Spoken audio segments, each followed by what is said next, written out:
Dear friends, greetings. Welcome back to yet another episode of Excellence Coaching Conversations. Today, I am with a coach whom I met thanks to a recommendation from my friend coach Johnny, and that's none other than Mr. Gopalan. Mr. Gopalan, greetings. Good afternoon to you, Kiran. And just to share a little introduction about Mr. Gopalan, in the know-how conversation itself, I was enamored, I think that's the right word, to see the richness of the experience he had through life, and finally currently in the role of a coach.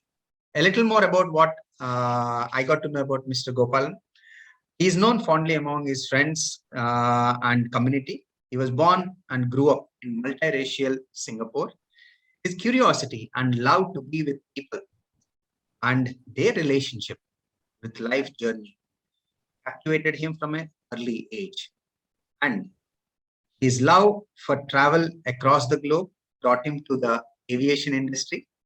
After 43 years in the people industry, he formally retired in year 2019, following which, in his effort to continue to touch lives and make a difference, he found what he could in the coaching journey. So at this point, I would hand over the stage to Mr. Gopalan to share a little about his coaching journey before we jump into the conversation. Over to you, Mr. Gopalan. Thank you, Kiran, for a wonderful introduction. I was born and bred in Singapore and always loved to be with people. I liked how people responded to different situations. And I found that when I was in the aviation industry, I was dealing with all kinds of people from different parts of the globe, different cultural backgrounds, different experiences, different responses to situations. And I realized that when I got into my coaching journey, that all those things that I used to do, I didn't give a name. But I realized that it fell in very well with all the competencies in coaching, like building rapport and trust with people you don't even know. You know, you have a flight disruption for 2-3 hours. There's an aircraft change. How we communicate on the PA system. What do you tell them? How much do you tell them? And what if it's a creeping delay? And you tell them we should be going in half an hour, and half an hour later, it's still on ground, no boarding. People get agitated. And how do you deal with them? Things like that. So I found that my life philosophy all this while has been about touching lives and making a difference. And so when I came into coaching, those competencies were formalized in the structure. That's amazing. In fact, what a correlation of the competencies with one's life's experiences. Because it was about engaging another human being.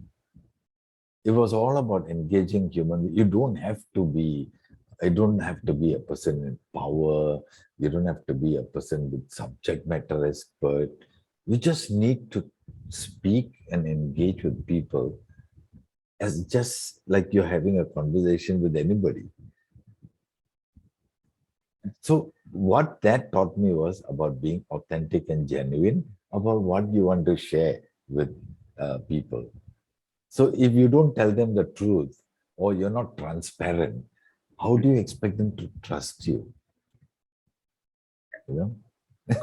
And I also spent 15 years as a unionist.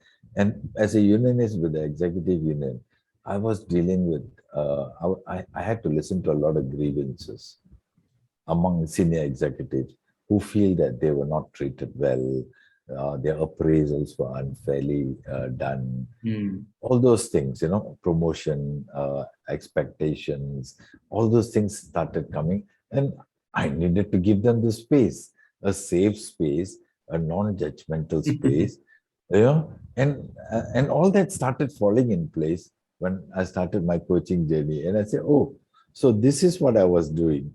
I was meeting this competency, Mm, that kind of thing. Yeah, and to balance my life experiences, um, I've been a volunteer and a board member now the last 4 years with the Down Syndrome Association of Singapore. Early days, I was also a national. I was in competitive sports, mm, in gymnastics, leading great. the as a captain to the school team and things like that. Yeah. Fantastic. So now let's jump into the core of the conversation. Now that after a lifetime of experience, I think this is something stands out in this conversation.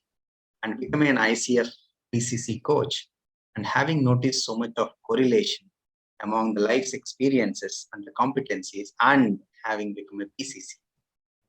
What is coaching to you today?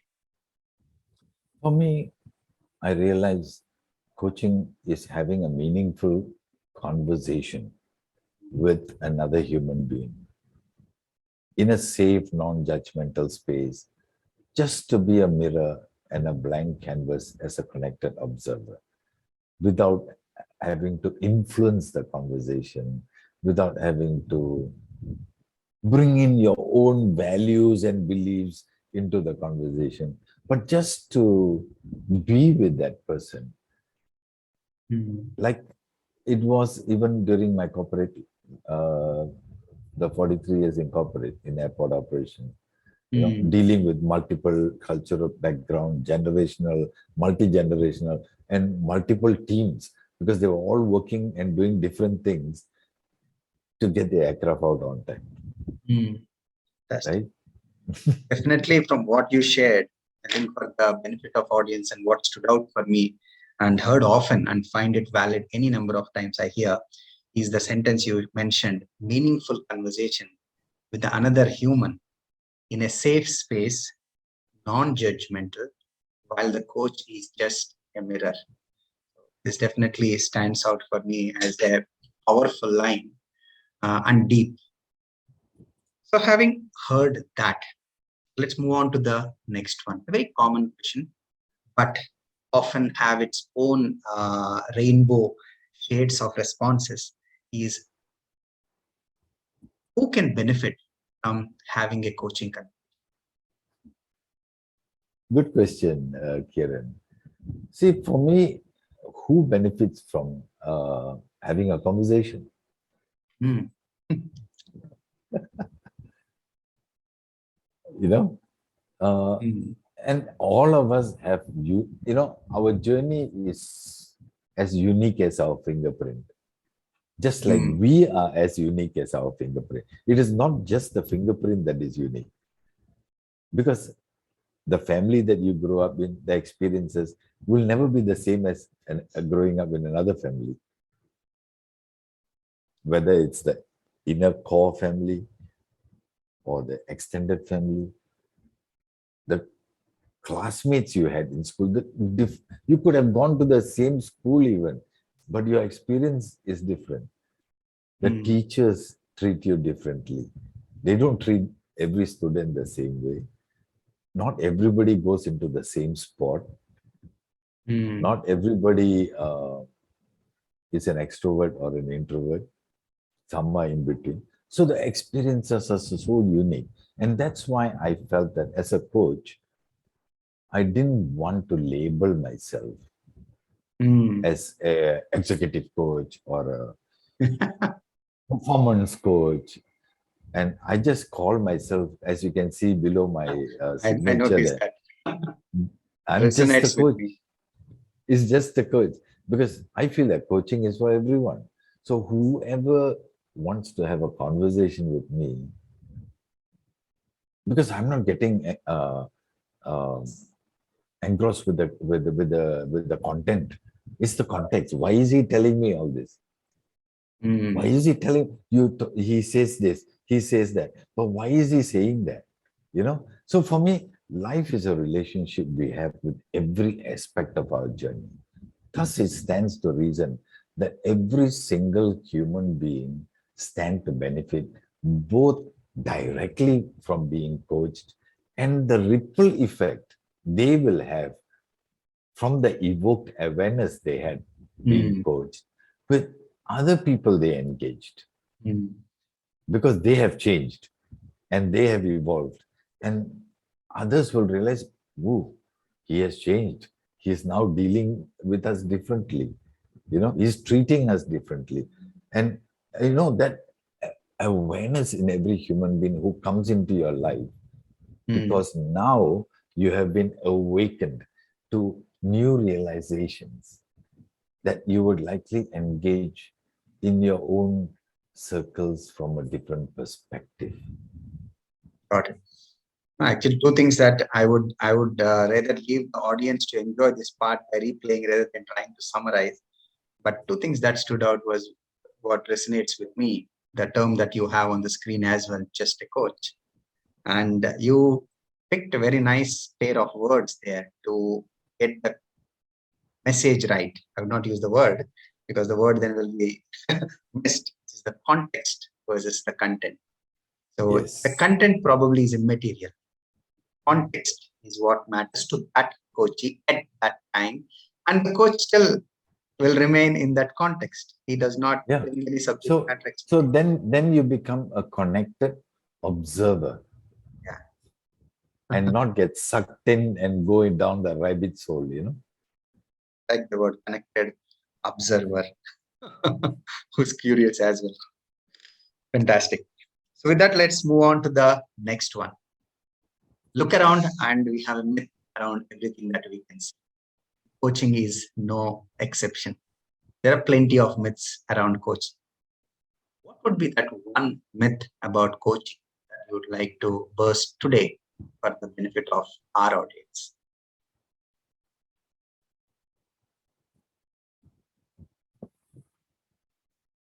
Actually, there are hundreds of myths, right? So the three that actually comes to my mind, and I will then investigate together with you. One, right? That coaching is only for C-suite. Very often. CEOs and above, right? It's for everyone, which is where we started our conversation. Every human being.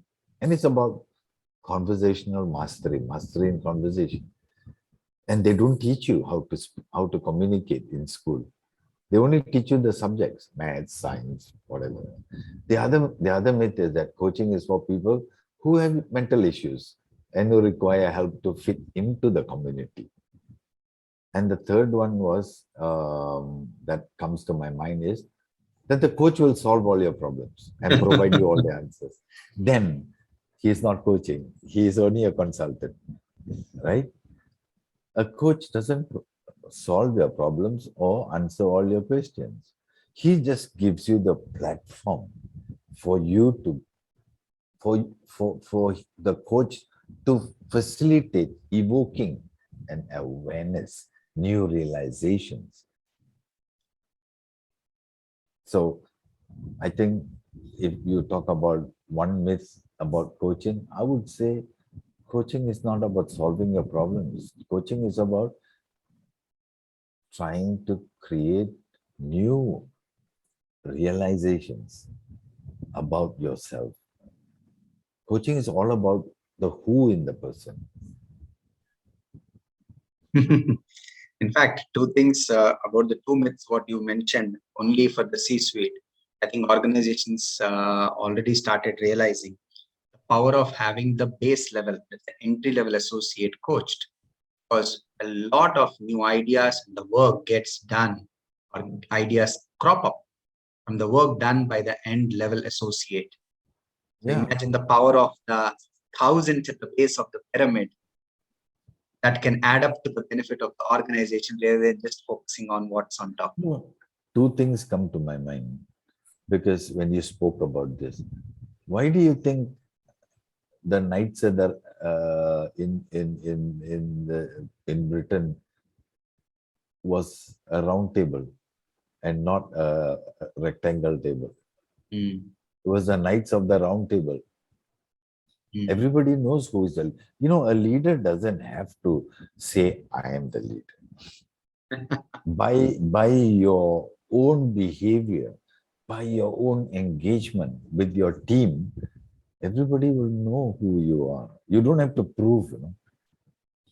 And a university which I'm aware of, I think is doing a good job, where I was also associated, called, I think, Shulini University, somewhere in India, who is trying to get this coaching made available to their students. So it itself tells and being part of it, I could witness the benefits the students had by having these conversations. And the third one you mentioned, the coach solves the problems. I think it's such an often one where everyone looks at, oh, if I'm not getting any answers, what is the benefit of this conversation? But when they realize that they can dip in or dig into their vast amount of resources that there are within, and that unique journey of theirs unfolds, I think they go ahead and then acknowledge the benefit of the coaching conversation, and it not being a consulting or a mentoring conversation. True. Extra effort, but extra results. With that, let's move on to the next one. One coaching memory of yours, of hundreds of hours of coaching that you have done so far, that stands out, that you can share with the audience while taking care of the confidential. Sure. It's not the kind of memory that most people will share. It's something pleasant, something nice that people recognize you or something like that. But what I realized about myself in that memory was that I'm someone who prepared to take a lot of risk. I'm quite well known in the circle of coaches that I challenge beliefs. I challenge, I bottom line beliefs and values. Why do you believe so? You say this. Why? I will ask all the why until you cannot find an answer. So in this instance, what I did was there was this peer coach who was telling me that he didn't do anything. He didn't take any action that he promised from the previous session. No?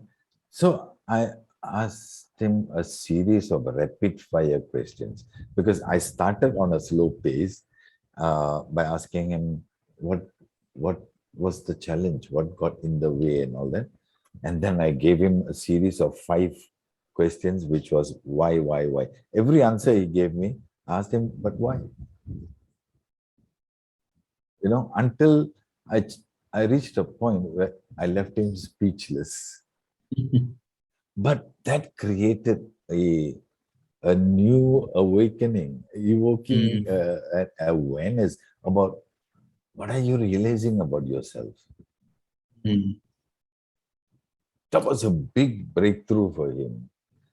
And what happened was there were few observers also in that practice session.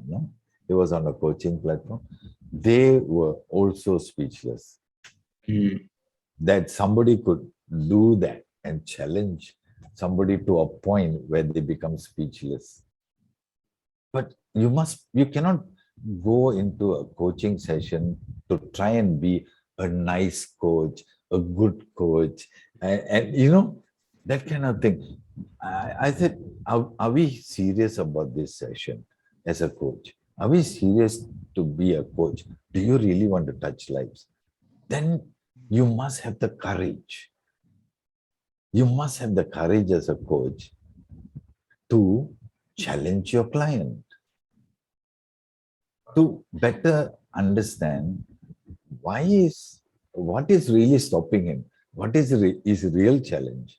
And unless and until you clear that hurdle, and it must come from him, right? But what I do is I offer a safe, non-judgmental space.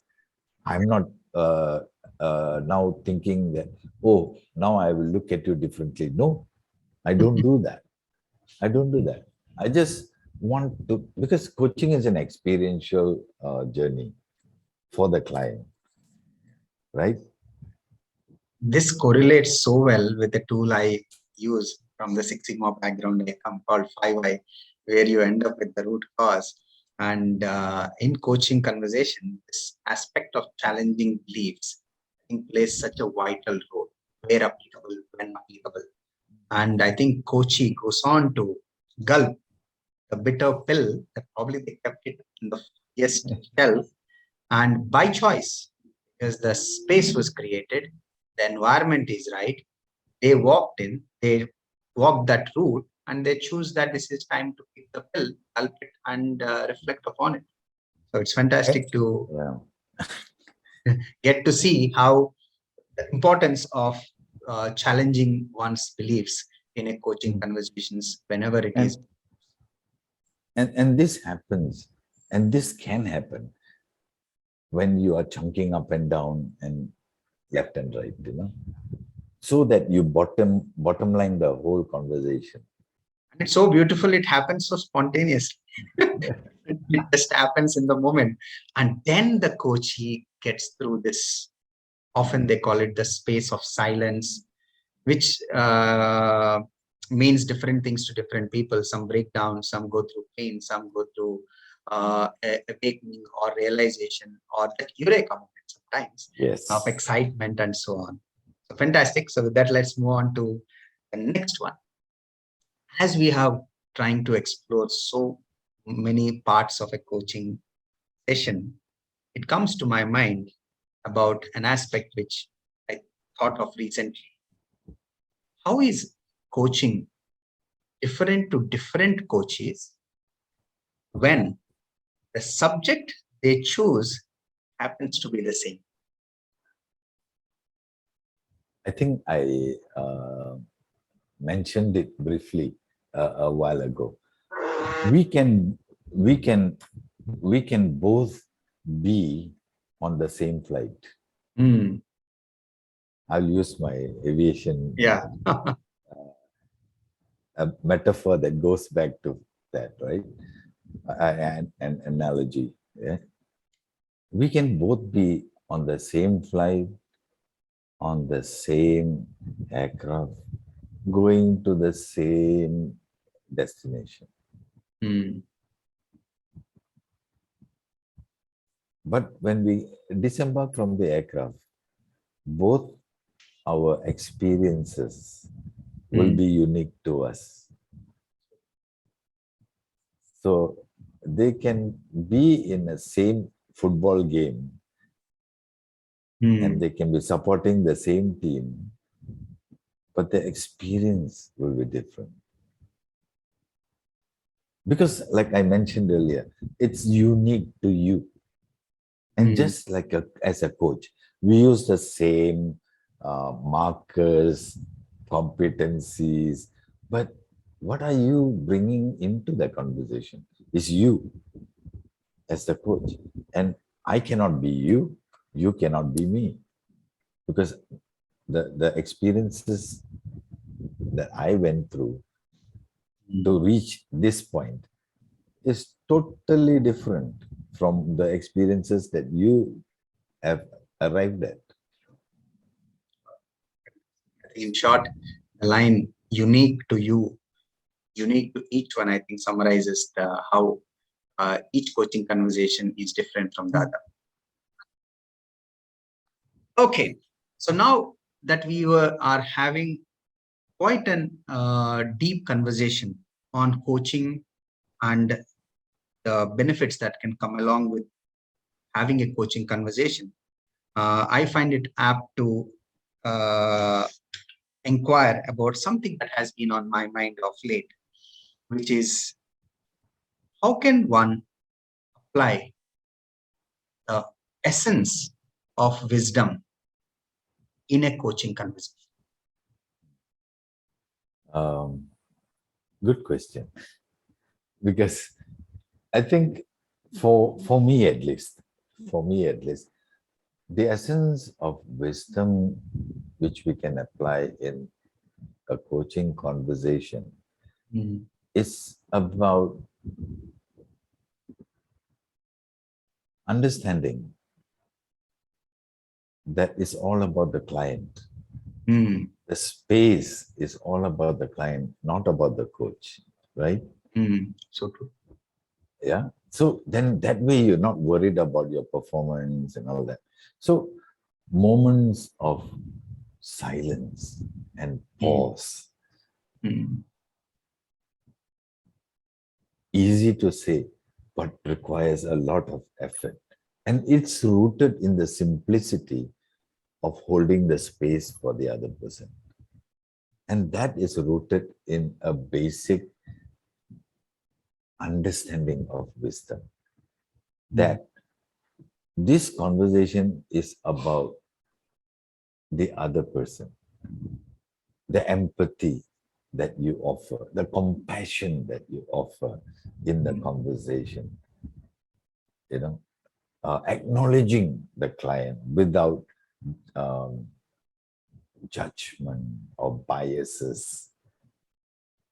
It's all in the essence of wisdom. And because it's two humans in conversation, in communication, naturally it stands to reason that the wisdom applied can be termed as human wisdom. Fantastic. I think I can sense that it comes from both the sides, the coachee as well as the coach. And at least one instance I can relate as to be powerful, and where this, I think, gets demonstrated on a big scale, on the big canvas, I think, is when you know to pause, or when you have that conversation going to a territory where the coachee needs that extra space, extra time, or a pause, or an end of a conversation for that day. And this being sensed by the coachee, and I think also a lot of responsibility coming from the coach to know what to do, when to do. I think also brings in the element of wisdom into the conversation. True, very true. Quite deep, and made me reflect into where it comes from and what good it can do to a coaching conversation. Thanks a lot for that, Gopalan. So with that, we come to the end of the conversation. However, we have one more support that we need from you for the benefit of those who are wanting to become a coach.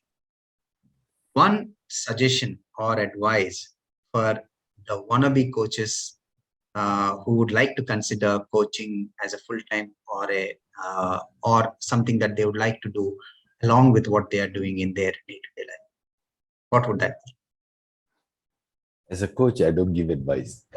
Okay, okay, that. So I will give them a piece of my own journey's experience and sharing of something which can be rooted in the essence of wisdom.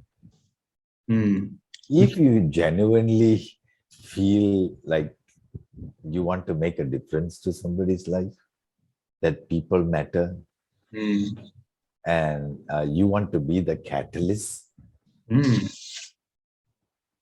then what does that mean? Right? What does that mean? It means that as a human being, you need to be genuinely interested in people, in the goodness of people, in wanting to bring out the goodness in people. And being a coach is the easiest part. Go through the program, sit for the exams. That is the easiest part. The actual work happens after that. When you are engaging with real people, with real challenges, looking for real results, right? So actually touching lives and making a difference with each human being who comes into your life. And the real challenge is, can you remain a connected observer, a connected, non-judgmental observer, holding a safe space for the client, or I should not even say client, for the person you are in conversation with, right? So the best present you can give to your client is simply being present and listening to understand and not listening to respond. Got it. I think you shared three key checklist points. I would say from that way is for those whom people matter, and one who's wanting to be that catalyst, and this with all the authenticity and genuine intent, I think seems to be the foundation of decision making of taking that journey to become a coach. The academic part, as you said, is the easy part. The rest, actual journey, I think, starts thereafter. True.